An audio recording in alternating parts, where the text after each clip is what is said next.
রবিবার বামপন্থী শ্রমিক সংগঠন সিটুর অধীনস্থ ওয়েস্ট বেঙ্গল মাইগ্রান্ট ওয়ার্কার্স ইউনিয়নের পশ্চিম মেদিনীপুরের দ্বিতীয় জেলা সম্মেলন অনুষ্ঠিত হল দাসপুরে।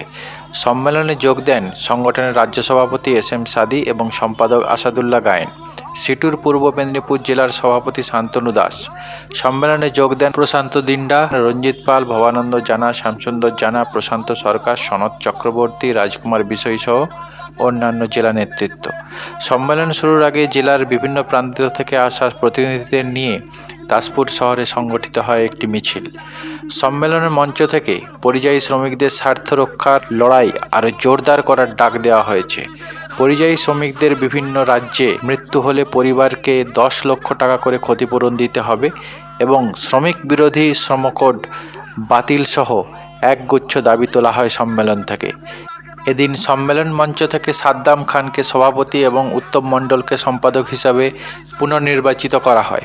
সম্মেলন শেষে উত্তম মণ্ডল পরিযায়ী শ্রমিক ইস্যুতে কড়া ভাষায় কেন্দ্র এবং রাজ্যের ভূমিকার সমালোচনা করেন। মাইগ্রেন্ট ওয়ার্কার্স ইউনিয়নের আজকে পশ্চিম মেদিনীপুর জেলা সম্মেলন হলো, দ্বিতীয় জেলা সম্মেলন। কি লক্ষ্য রেখে, কি উদ্দেশ্যে আজকে এই সম্মেলন?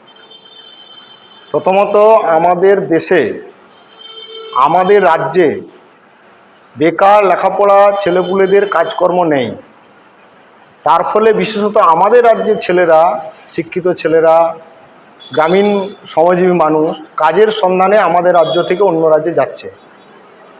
অন্য রাজ্যে গিয়ে হয়রানি হচ্ছে, সমস্যার মধ্যে পড়ছে। অথচ দেশের আইন আছে, 1979 সালে মাইগ্রেন্ট ওয়ার্কার্স আইন আছে।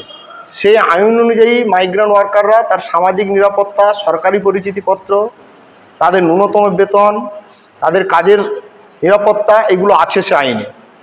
সেই আইন আমার দেশের বর্তমান সরকার লাগু করেনি, কার্যকর করেনি। আমাদের রাজ্যের সরকার উদাসীন। ফলে ইদানিং সময়ে দেখা যাচ্ছে যারা পেশাগতভাবে মাইগ্রেন্ট অন্য রাজ্যে কাজ করতে গিয়ে ধর্মের ভিত্তিতে হ্যারেস হচ্ছে, যে মালিকের কাজ করে সময় মতো মজুরি পাচ্ছে না, চিকিৎসার অভাব, ঝুবড়িতে থাকছে, পুলিশি হয়রানি হচ্ছে, তাদের পরিচিতির নাম করে বাংলাদেশ পাকিস্তানের লোক খোঁজার নাম করে সরকারিভাবে পুলিশকে দিয়ে হেনস্থা করা হচ্ছে। এইসবের বিরুদ্ধে গোটা দেশের মাইগ্রেন্টরা গত কোভিড পরিস্থিতির পর থেকেই গড়ে উঠতে শুরু করে। করোনাতে এই মাইগ্রেন্ট ওয়ার্কাররা সরকারিভাবে কোনো সুযোগ সুবিধা পায়নি। তখন থেকেই আমাদের দেশে 1979 সালের আইনকে সামনে রেখে এই সংগঠন গড়ে উঠতে শুরু করে। সিআইটুর অনুমোদিত ওয়েস্ট বেঙ্গল মাইগ্রেন্ট ওয়ার্কার্স ইউনিয়নের নেতৃত্বে গোটা দেশ জুড়ে লড়াই সংগ্রাম শুরু হয়। আজকের দিনে দাঁড়িয়ে গোটা দেশের মধ্যে একমাত্র সংগঠন West Bengal migrant workers union, CITU affiliated, ভারতবর্ষের যে কোনো প্রান্তে যে কোনো ঘটনায় যদি আমাদের দেশের কোনো ইন্টারস্টেট মাইগ্রেন্ট ওয়ার্কার থাকে, তার সমস্ত সমস্যাতে আমরা পাশে দাঁড়াই। সেই সংগঠনের জেলাভিত্তিক সংগঠন আমাদের পশ্চিম মেদিনীপুর জেলারও সংগঠন গড়ে উঠেছিল 2020 সালে, করোনার পর, করোনার শেষের দিকে। সেই সংগঠনের প্রথম সম্মেলন হয়েছিল মেদিনীপুরে। সেই সংগঠনের দ্বিতীয় সম্মেলন হলো আজকে দাসপুরে উৎসব লাগে।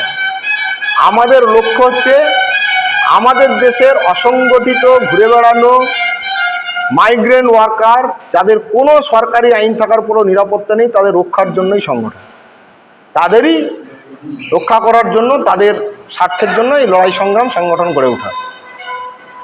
সম্প্রতি আমরা শুনেছি যে উড়িষ্যাতে গিয়ে পশ্চিমবঙ্গের কিছু শ্রমিক, ওখানকার লোকজন বা ওখানকার গাড়ি লোক তাড়া করেছে বা হ্রাস করেছে।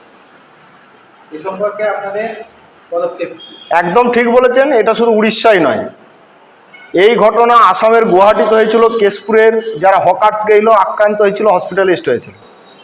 এই ঘটনায় গত 1 বছর ধরে উড়িষ্যার বিজেপি সরকারের আরএসএস, বজরং এসব করছে বাঙালি খেদাবের নামে। কার্যত এরা মাইগ্রেন্ট শুধু নয়, ওয়েস্ট বেঙ্গলের লোককে দেখলেও তাড়া করছে। এরা ধর্মের ভিত্তিতে লোক খুঁজছে। সম্প্রতি আমাদের দেশে পুলওয়ামা ঘটনার পর আমাদের দেশে যেগুলো বর্ডার রাজ্য আছে, রাজস্থান, উত্তরপ্রদেশ, এইসব রাজ্যে বাঙালি মানে বাংলাদেশের লোক, বাংলাদেশ মানে মুসলমান, বাংলাদেশ মানে পাকিস্তানের লোক, এইসব অজুহাতে পুলিশি হয়রানি চলছে। সেইগুলো হচ্ছে আমাদের গোটা দেশে মাইগ্রেন্টের উপরে একটা অন্যায়ভাবে অবিচার। ভারতবর্ষের নাগরিক হওয়ার পর, তার বৈধ কাগজপত্র থাকার পরেও তাদেরকে ঘন্টার পর ঘন্টা থানায় বসিয়ে রাখা হচ্ছে। এটা শুধু মুসলিমদের হচ্ছে নয়, গতকাল শুনলাম রাজস্থানে যে মাইগ্রেন্টদের ঘিরিয়ে থানায় বসিয়ে রাখা ছিল তারা সম্প্রদায়ের দিক থেকে হিন্দু।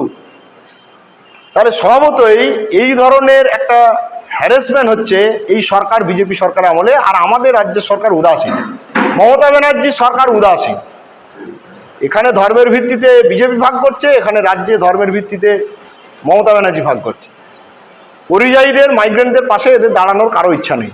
আমরাই একমাত্র CIT অনুমোদিত West Bengal migrant workers union গোটা দেশে শ্রমিকদের জন্য লড়াই করছে, শ্রমকোড বাতিলের দাবিতে, সামাজিক নিরাপত্তার দাবিতে, মাইগ্রেন্ট ওয়ার্কারদের সুরক্ষার দাবিতে।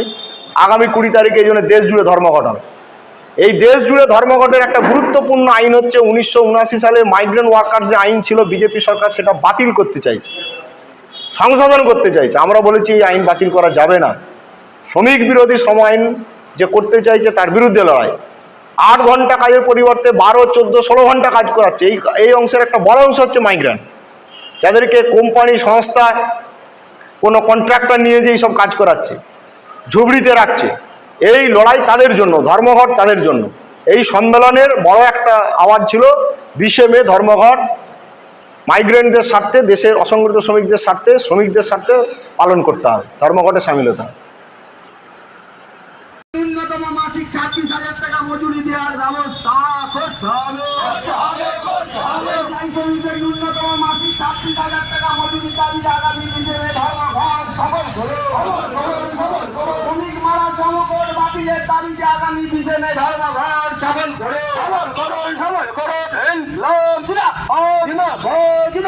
মাইগ্রেন্ট ওয়ার্কার্স ইউনিয়ন ছিল